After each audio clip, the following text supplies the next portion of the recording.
Hello दोस्तों, आज हम झारखेड़ा में भेड़लाल जी प्रजापति के यहाँ पर गांव की बार खाना है, उसको खाने के लिए आए हैं।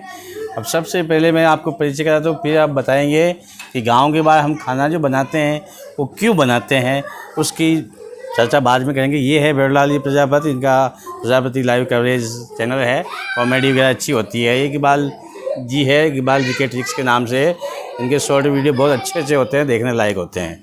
और मेरे को तो आप जानते ही हैं, फेसबुक भी चलना है, जानना चाहे तो आप सेल्फ हेल्प के नाम से सर्च करते हैं, बाकी दीप खींची पेज से आप फॉलो कर सकते हैं मुझे। तो देखिए, गांव बाहर जो खाना बनाते हैं वो आपको भी मालूम होगा भेड़लाल जी क्यों बनाते हैं। मतलब टीवी में वगैरह देखा था कि इंद्रदेव को मनाने के लिए बनाते हैं, लेकिन उसका पूरा इतना पता नहीं है। आप इकबाल जी, आपको कुछ पता हो इस बारे में? तो मुझे भी कुछ भी नहीं पता, मुझे तो केवल इतना ही पता आप है ही बताओगे। कि वर्षा के देवता को प्रसन्न करने के लिए गांव के बाहर खाना और रोटी वगैरह रखते हैं गांव में, जिससे क्या कि धूप वगैरह दिया जाता है, उससे क्या कि इंद्र देवता प्रसन्न होते हैं और बारिश वगैरह करते हैं, जिससे तालाब वगैरह भर जाते हैं। बहुत बढ़िया। देखो, अभी प्रचलन में यही चल रहा है कि इंद्र देवता को प्रसन्न करने के लिए हम गाँव के बाहर खाना बनाते हैं। लेकिन सबसे बड़ी बात यह है कि इंद्र देवता की, देखो, जहाँ जहाँ एक बार कहावत भी है, जहाँ घी जले वहाँ विघ्न टले। एक शास्त्रों में ऐसा शब्द लिखा हुआ है।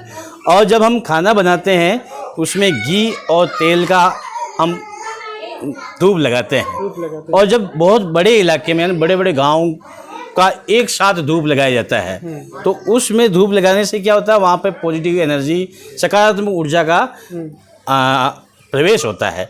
और उससे वहाँ का वातावरण जो होता है, जैसे कहते हैं कि 1 किलो अगर आपने घी जलाया है तो उससे लगभग 1 अरब सकारात्मक ऊर्जा सकारात्मक ऊर्जा के कण रिलीज होते हैं, जो उस वातावरण को बहुत ही अच्छा बना देते हैं। और जैसे वातावरण शुद्ध होता है और वहाँ बारिश आ जाती है।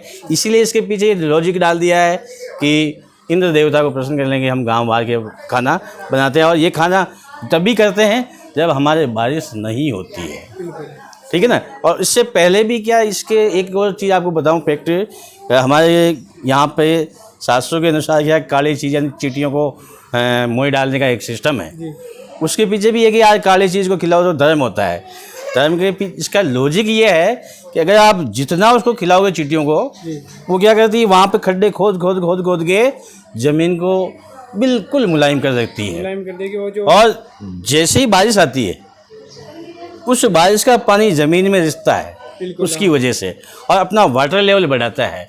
अब क्या हमारे पूर्वजों ने क्या किया, लोग सीधा ऐसे कहेंगे तो मानते नहीं, तो उसको धर्म के साथ जोड़ के कहने लगे। इसलिए लोग बैसाख के महीने में, क्यों बैसाख फिर आषाढ़, बारिश होती है आषाढ़ में, ठीक है ना, तो बैसाख के लिए कहते हैं बैसाख में आप सारे धन जो भी धर्म करना चाहते हैं वो सब कर लो, चींटियों को मोई डालो, और चींटियों को मोई डालो वही। और सबसे अच्छा काम चींटियाँ यही करती कि वो उस ज़मीन को जितना मुलायम करती, उतना हम कितनी भी बार खेत को जोत भी लेना तो नहीं कर पाएंगे। और बारीक बारीक कण निकालती है। वो इंसान के लिए बहुत ही अच्छा काम करती है, ज़मीन का वाटर लेवल बढ़ाने के लिए बहुत अच्छा काम करती है। इसीलिए हम ये ऐसा काम करते हैं। लोगों ने क्या किया कि इन सभी ये जो चीज़ें हैं ना, जो आप बता रहे हो, इनको क्या कि एक परंपरा से जोड़ दिया है। वो परंपरागत तरीके से चला आ रहा है काफ़ी लंबे समय से, है ना। हाँ। तो लोगों की ऐसी मान्यता भी हो गई है, लोग इन चीज़ों को मानने लग गए हैं, अपनी परंपराओं से जुड़ के, समाज से भी जुड़ चुके हैं। तो अब क्या कि इसमें सभी लोग इकट्ठा होकर के गांव में इस तरह का कार्यक्रम आयोजित करते हैं। उससे क्या होता है कि आसपास उनके रिलेशंस लोग भी, रिलेटिव्स भी आते हैं उसमें, है ना।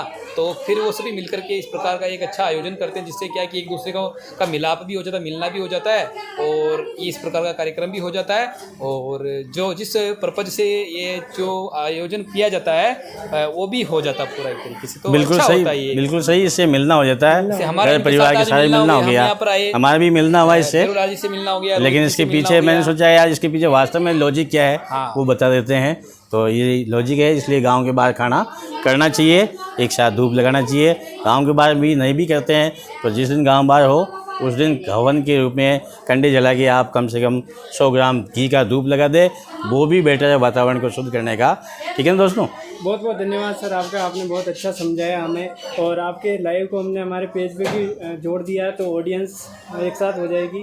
तो सभी दर्शकों का बहुत बहुत धन्यवाद कि आप लोगों को भी बहुत अच्छा लगा। और आपको अगर ये बात पहले से पता थी तो कमेंट में ज़रूर लिखें, मुझे तो बिल्कुल पता नहीं थी, तो सर ने बताई तो बहुत अच्छी जानकारी मिली। आपका भी बहुत बहुत धन्यवाद कि आज आपने इस प्रकार के कार्यक्रम में आयोजन में जो है हमें बुलाया और हमें हम सम्मानित लोगों को किया। याद किया, बहुत अच्छी बात है।